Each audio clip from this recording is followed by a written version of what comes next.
Hello everyone and welcome back to another video. Today we're going to be reading some of your Age of Empires 2 hot takes. These are controversial opinions about literally anything Age of Empires 2 related. It could be about gameplay, tournaments, campaign, the community, balance, anything Age of Empires 2 related was fair game for this one. I made a community post on YouTube and I've got 257 comments. I don't know if I'm going to go through all of them, but I'll go ahead and go through the best ones in this video. We'll discuss them and we'll see which ones are the spiciest. Let's go ahead and get started. I don't have any particular order. We're just going to go ahead and go order as they're presented to me here. So first one, and starting off quite strong, the pathing code needs to be made open source so that the community can finally fix it.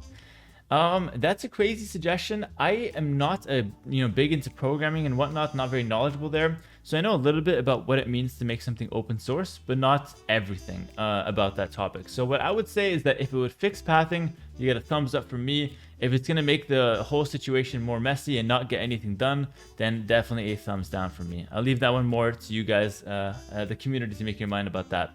Could be a good suggestion though. Yeah, not bad. Moving on to the next one.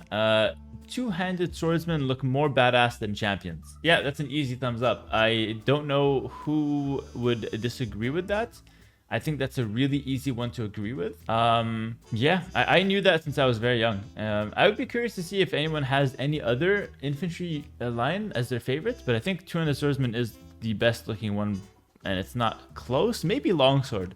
But I never felt like champion was that cool. All right, this one is spicy. Wonders should have a practical usage. You never see them nowadays. Maybe you can unlock a GG tech for your civ or 100 extra pop space. I do like that idea a lot as far as giving wonders some practical application. Personally, for me, I don't even mind the wonder victory so much. Like, even in a tournament setting, as long as it's 1v1. If it's team game, I think it could get out of hand. The amount of things you could do with defend the wonder, win con. But in a 1v1 setting, I feel like getting to a wonder and defending it is quite a hard win condition. So I don't mind it as is right now. But obviously, in most tournaments and even in the ranked ladder, we play on conquest. And so wonders have no utility whatsoever, except like, BMing your opponent, or if you need like a 5x5 quick wall, but that never comes up. As far as it unlocking a GG tech, I don't like that. I think the wonder win condition would be better than the GG tech. 100 extra pop space does seem interesting though. I feel like that could be definitely played around with, because we already have Pretoria taking up, pop space. So wonders giving you extra pop could be interesting. But I just worry if that would actually hurt like defend the wonder game modes, or it would hurt like the non-conquest victory modes. But definitely an interesting suggestion. You get a thumbs up from me. All right, next we have, there should have already been a party system outside of lobbies. I play 2v2 ranked with my friend and we have to reinvite after every match, which is not really a big problem, but it should not be a thing in 2024. I can't agree more with this. I mean, I've spoken very critically about the way the lobby system and the ranked, like the team or like community feeling is within Age of Empires. It's very hard to find people. It's very hard to team up.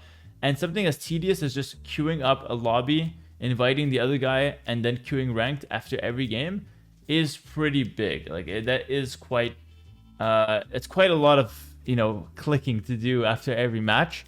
And even for lobbies, I would say it takes a while to like get everyone back in the lobby and then run another game. So how it would work on Voobly is that you play a game, and as soon as you're done with the game, the same players are returned to the lobby, and then you can decide if you want to launch again or not, or swap out players and whatnot. So the lobby system in Definitive Edition is, in my opinion, quite lackluster, but I don't know what the solution is. Having a party system outside of lobbies for ranked, you mean? I think that could help, but I feel like just bringing ranked to lobbies would probably be better than the team game ranked queue as a bandage fix. But that's definitely something that not everyone agrees with. Another hot take here is that starting elo should be lowered. It feels really weird to get beaten by 850 with 200 games and then stomp a 1000 with 5 games. I couldn't agree more, but I think the best suggestion I've seen with that is they should go with the chess.com suggestion, where when you make a new account, it should ask you, are you a beginner, intermediate, or advanced player? And they put you at like 500 elo, 800 elo, or 1000 elo, and 1000 being the advanced player, 800 the intermediate, and 500 the beginner.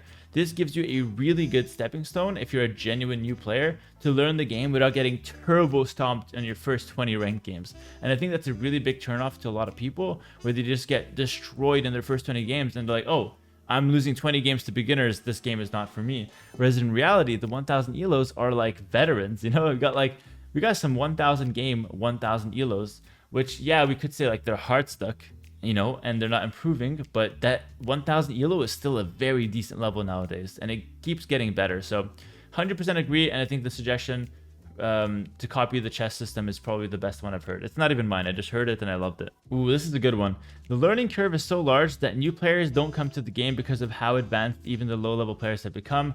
Very similar to my last suggestion. I completely agree with this. I don't think it's so much the learning curve, I think it's just where we put them at. We're putting them with veterans, and it's really hurting their chances to even learn the game. My advice to people is really just to enjoy the game without jumping straight into ranked multiplayer though. And I think there's a lot of things that you can do, like play campaigns and single player, that makes Age of Empires 2 way more fun than jumping right into ranks. This hot take is one with a lot of history. Knights counter pikes in Castle Age. I could not agree more. I would just add in early Castle Age, not in Castle Age, or else people will get mad at me. If I don't put it early, it's a bit faulty. Yeah, that's 100% true. I think it just shows the mobility advantage that you get from knights is, I think, just a bit too good. And pikemen, the thing with pikes is that it's good when you're fighting like 40 on 40, but I just feel like pikes chasing knights is really not a good setup for early Castle Age engagements. And that's not to mention that knights could take fights and then run back and heal and completely play around pikemen that way as well. So definitely agree with that, and we all know the history behind that as well. Ooh, next we have a very practical hot take. So he says, players don't idle their TCs enough, and the next big breakthrough of the game will be players finding out that sometimes you should keep adding more military and keep the production going instead of eco to get power spikes that the opponent doesn't expect, and thus breaking the always produce villagers rule. That is an amazing suggestion, and I can tell you for a fact it's already being done, but only in a specific scenario. It's only being done when players want to click up to imp a little bit faster. They start idling for 1 minute, 2 minutes. But I agree with you that hitting power spikes while idling vills or idling TCs is a really, really good way to further adapt the game. I'm not gonna lie, I've already started doing this consistently for not just fast imp, but also for other scenarios, and I think it works wonders. The important thing to realize though is that you have to get back on that full production as soon as you can, or else you're just playing poorly. When I idle my TC, it's good. When you guys idle it at 600 elo, it's not very good. It just depends on the context, guys. This is an interesting one. DE should have old graphics and sound options. Old civs need to be visited in terms of bonuses. Anyone who successfully masses 60 elite cataphracts with full upgrade should auto win because they're the coolest unit. Okay, the second part I don't agree with, but I do like have the old graphics and sound options. I do know there's a mod for old sound. I don't know if there's a mod for old graphics. I know you can get the old farm, for example, but I'm not sure if you can get the old game. That being said, all of this can be just summed up into mod section. There's for sure something out there that could replicate this to a decent degree. Okay, we have a Hussite wagon suggestion. So this individual said, Hussite wagons should be able to pack and unpack to get into a stationary mode where they function like a wall, inspired by the historical Hussite wagons. That is interesting, and you know what? I think it makes their whole idea, or like their whole what's it called, identity, a little bit more interesting. As of now, the Hussite wagon is just kind of like a clunky, high damage, decent mobility siege unit, or like decent damage, decent mobility siege unit. It's tanky, but it's clunky as well. It's a bit odd, it's a bit strange. And they have this whole like damage soaking ability, but I don't really understand how that works fully yet. And the unit's been out for 2 years, so I feel like I should understand how it works. But it's just a little unclear. Having a clear pack and unpack setup could be good, but I just fear that that would make the unit even more clunky. And I'm really not a fan of the pack unpacking mechanic besides Trebs. So I'd give you a thumbs down on this one overall, but it's not the worst idea I've ever heard. Okay, so this one is interesting, and I already know about this one, I'm pretty sure. Let's go ahead and read it. So producing a demo ship to kill 1 or arguably even 2 fishing ships is definitely not worth it. It's even worse to try to demo a fire since it doesn't get 1 shot. Now, if it's 2 fires, it might be fine, but I'd still argue it's not that cost effective even in this case. Okay, let's break down demos. I 100% agree that demoing 1 demo ship for 1 fishing ship is not worth it, because unlike a scout for a villager, you are locked to one town center in feudal age, whereas with the docks, you're not locked to one dock. You can make 2, 3, 4 docks, and you can constantly make fishing ships. So in the scout killing a vill, you're locked behind how many vills you can make from the town center. So you're going to be down that one vill, assuming both players don't idle their 1 TC. Whereas if you have 3 docks and one guy demos 1 fishing ship for 1 demo, the other guy, the guy who lost the fishing ship can just make the fishing ship again, costing him 75 food. And the guy who made the demo is going to cost him what? I think it's like 75 wood, 50 gold. That's more resources, and I don't think it's worth it. I agree with that. Now, as far as hitting fire ships, I think getting the momentum with the demo ship is sometimes worth it. But yeah, also, people don't know this, but pro players actually tank with the demo before they let it die to the fire, so it gets more value than just the explosion. Maybe you'll pay attention to that next tournament. It's really, not everyone does it, but it's really cool when you do see it done. But I kind of agree that demos getting value, you need to get like more than just a 1-for-1 trade. Next hot take is that some of the unique units need alterations to really have a role. I especially wish the Jaguar Warrior was more useful. Bow mode for the Samurai is an interesting idea I've heard. Also, the devs should really experiment with Spirit of the Law's suggestion of fractional range for infantry. Now, I haven't watched this Spirit of the Law video yet on fractional range, but I worry a lot about that because I do feel like having extra range, even if it's fractional on infantry, could make them very strong in certain like tight spaces, and it could be weird if there's like bad pathing going on and a lot of infantry are hitting your units as you're trying to walk in or around the fights. But it also could fix pathing in some ways, because then infantry wouldn't need to like, find their own space. They can kind of just like stack up a little bit better and fight that way. So I think that suggestion is interesting, but I haven't looked into that. But as far as the other portion of the comment, as far as alterations go, I am against that entirely. I think it's a cool idea, but maybe for another game. I personally love the simplicity of Age of Empires. I know what you're saying, like, I agree with the idea that like Jaguar Warriors and Samurai are just like more or less infantry. They don't really have that unique of a characteristic besides some bonus damage. But I think that the simplicity of Age of Empires 2 needs to be preserved for the game to, continue lasting as long as it did. And I don't like adding features to every single unit. Things like the Ratha are fun, but they're also clunky because they're a little bit, unique in the sense that they do have that alteration. And I don't know if that works that well. I don't know if that setup works that well for many other units. So I would give you a thumbs down on that portion at least. The rate of multiplayer DLCs over the past couple years is not necessary. A multiplayer DLC every year or 2 is enough to keep the game fresh without bloating the number of civs and new mechanics as quickly. This seems to be the direction that the devs are taking the game in. I think that's actually a very good suggestion. I don't mind this. I don't have a lot of strong feelings, so I'd be okay with it going either way. As a pro player and pro content creator, I have a lot of time on my hands and a lot of incentive to try out new stuff, make videos and whatnot. So if they keep bringing DLCs to ranked, I wouldn't mind so much. And as a fan of the game, I also do like to play around with new stuff. It's cool. But I do understand that the more new stuff you have, the more intimidating it could be for a newer player, and the more saturated the game gets. So I do see where you're coming from that perspective. I personally really like their idea of putting out campaign DLCs and cool single player content. I firmly believe that the majority of players are mainly campaign players and single players. And in that case, getting new content keeps them coming back for more action, whereas the ranked players can easily just continue playing because ranked itself is a game mode that keeps refreshing. There's always new maps, new meta, new balance patches. I don't think you need DLCs and new civs to keep that fresh. So overall, I'd give you a thumbs up. I think that's a very solid suggestion and definitely a decent direction to take the game in. But for me, either way is fine. Most cavalry, basically everything except Tarkans and elephants, should get reduced damage against buildings.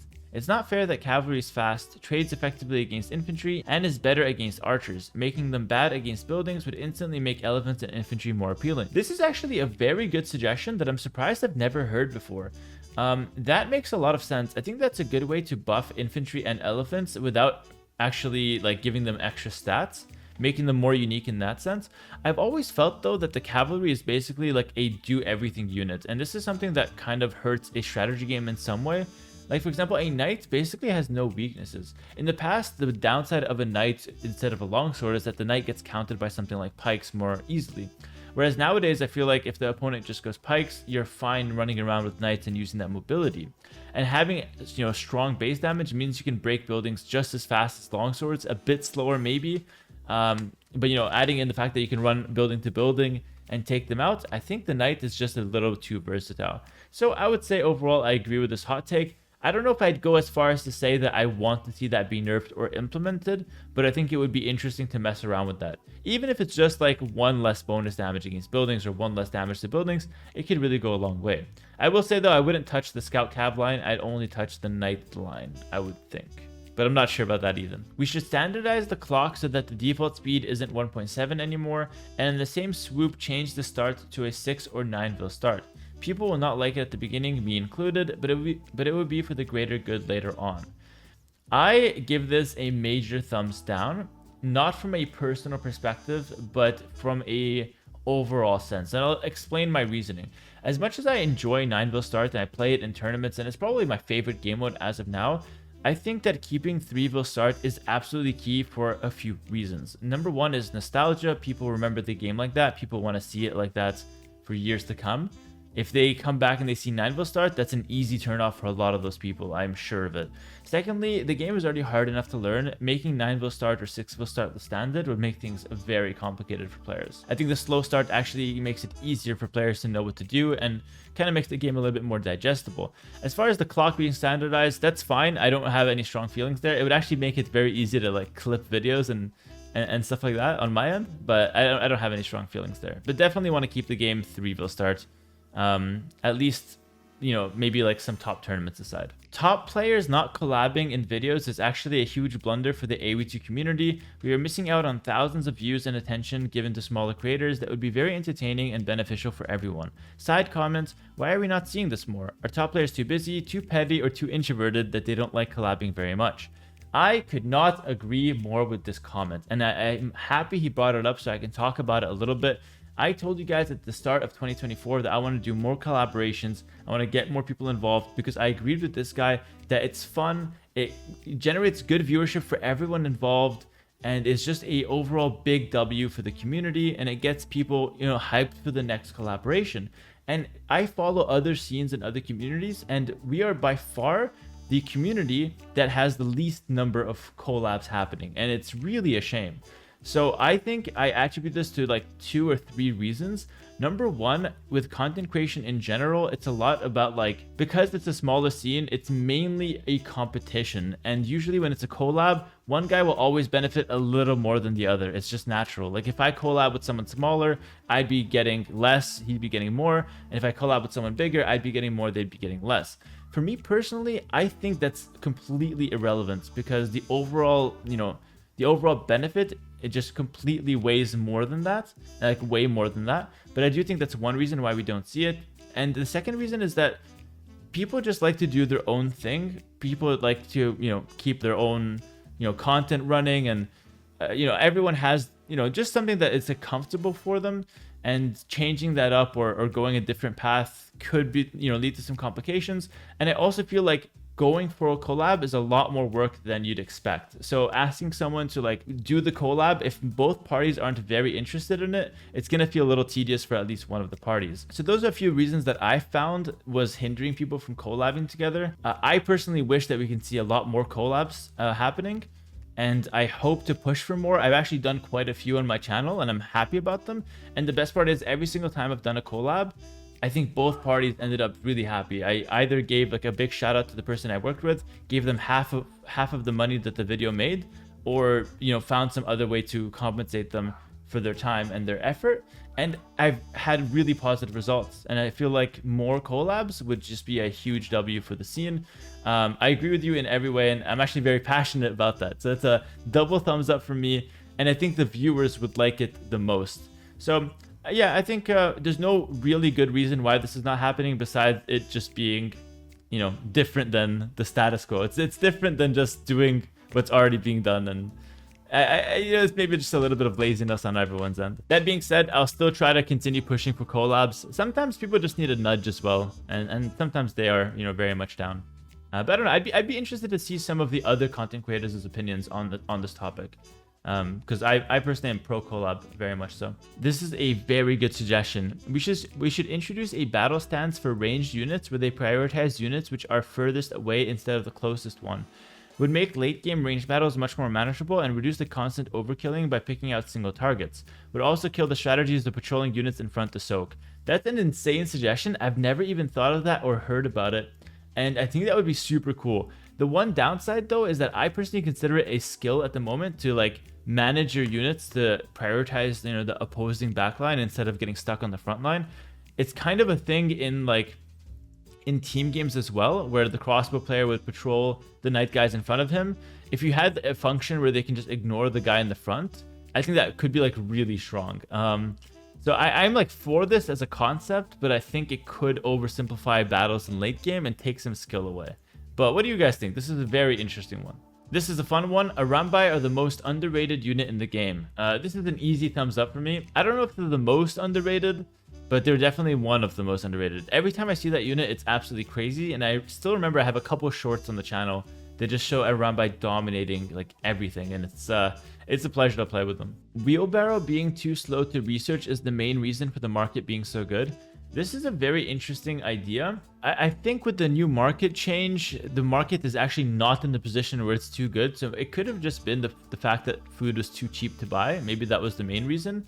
But I do kind of agree with you. Wheelbarrow is mainly a farming buff, and it being so slow, like taking up 3 villagers worth of time in the town center, could have been the main reason for that. I think you're onto something here. But one thing I will note, I've always found it weird that Wheelbarrow takes longer to research than Handcart. This might be the only tech in the game that works like that, besides Heavy Camel and Imperial Camel. Because, yeah, normally techs that, like, you get one, and then the next tech of the same, like, tech line always costs more and is longer to research. Whereas Wheelbarrow takes longer than Handcart, and that's a very strange decision. I'd be curious to see why the devs would have went for a choice like that. I think it works. I wouldn't want to see a change to that. It would be just too big of a change that could end up being a bad change, and I feel like keeping it as is probably the way to go. But definitely an interesting thing to think about. Hera is going to be the big boss in AoE2 until at least 2030. I hope so, but I think it's going to be a lot less than that, if I have to be completely honest. Killing a boar by weakening it with the TC is not worth it. It probably gives 10 extra res collected, and even pros mess it up in tourneys. Huge thumbs down for me. It gives way more than 10 res collected, something like probably 20. And I think if you mess this up, it's just as much chance as messing up a regular boarler. Before using the TC to weaken the boar, players would lure it normally, and people would still lose villagers to the boar that way. So by garrisoning the villain to the TC, you risk killing the boar, but you have less risk of losing the villager. I am firmly a believer in the TC trick being an overall good, even if it could suck to kill your boar every now and then. I think killing your boar always comes down to you being bad. That's what I tell myself, at least, to make myself feel worse about the situation. Water battles and the dock should be reworked. There's a reason nobody plays water maps. Okay, listen, as far as the dock being reworked, I completely agree. I think T90 is a very vocal person in this, and he's absolutely right. Like, the dock has, like, what, 3 pages? It's like a novel. You have to keep clicking that arrow on the bottom just to see, like, different text and whatnot, which is super strange. Also, like, the one war galley tech affecting all 3 ships is a very weird, like, thing, like, especially to, like, a newer player. So I kind of agree that the dock should be reworked in some way, but I don't know if water battles themselves should be reworked, because I personally can't think of a better system than what we have now. I think what we have now is horrible for pure water gameplay, because I think pure water gameplay is a little bit too stale and too limited in your options, but I think land plus water gameplay in the same game is very interesting, be it a team game or a 1v1 match. Like, for example, in Team Island's team game, I think that's a fun map because there's always some element of landing and some element of water, making for interesting back and forth and very strategic gameplay. Whereas in 1v1 Team Island, it almost always plays out as just a pure water map, so it's less interesting. Whereas something like Pacific Isles is a much better 1v1 map or water map, because there's a good amount of water, but there's also a good amount of land, making it a really nice mix of both land and water action. And I think that's kind of where the community should find the sweet spot. I wouldn't go with reworks, I'd go with like picking the right map. Okay, this is a nice one to end off. Goths need to get supplies and gambesons. Major thumbs down. I think Goths are already very, very strong as is, but I think this guy knows it as well. Okay, never mind, I lied. We're gonna do 1 or 2 more. Not really a hot take, but many unique units are basically useless and need a buff. That is kind of true, but it was way more true like 2 years ago. In the past 2 years, the devs have really buffed a lot of the unique units, especially infantry. And I would say that nowadays that's not 100% true. I feel like, yeah, I feel like that's not 100% accurate. Scorpions should cost more and rams should cost less. Even a similar cost would be fair. Scorpions are too good since the ballistics buff, and rams are rarely an option. I am not sure about that because I do feel like the rams have their place in the game, especially in early castle push. If you suddenly make the ram cost the same as a scorpion, or just cost less in general, I feel like it could get out of hand quite fast. And I think scorpions are reasonably placed price-wise. If anything, after the ballistics, buff, maybe they should make heavy scorpion more expensive again, or maybe nerf heavy scorpion a little. I don't think regular scorpions are all that scary though. And the last one, single player is the best way to play AoE 2. I think that is absolutely 100% true. Honestly, as a professional player who has played in tons of competitive settings, be it from like team game tournaments, 1v1 tournaments, LAN events, ranked ladder, all forms of ranked ladder, qualifications, everything, I would say that pro AoE 2 is very exciting and very fun. But the charm of the game for me is always going to be single player, and I would never forget like the coming home from school and just playing some campaigns. I think as far as a fun perspective and a chill perspective, that is definitely the best way to play AoE 2. Give you a thumbs up from me. But we keep grinding the ranked ladder anyway. I'm like too far down the rabbit hole at this point. Well, listen, that's going to do it for this video. I hope you guys did enjoy. It was a very interesting video. If you guys want to see a part 2 to this, let me know in the comments below, and let me know, your thoughts on any one of these different hot takes. Let's keep the discussions going. And I personally really enjoy videos like this because it lets me, keep in tune with the community a bit more and read some interesting ideas. So if you guys want more content from me, check out my live stream for, live streaming, Twitch. And check out my Patreon for exclusive guides and content. Links to both Twitch and Patreon in the description below. And that's going to be it for this video. I'll see you guys in the next one. Like, comment, subscribe, and peace.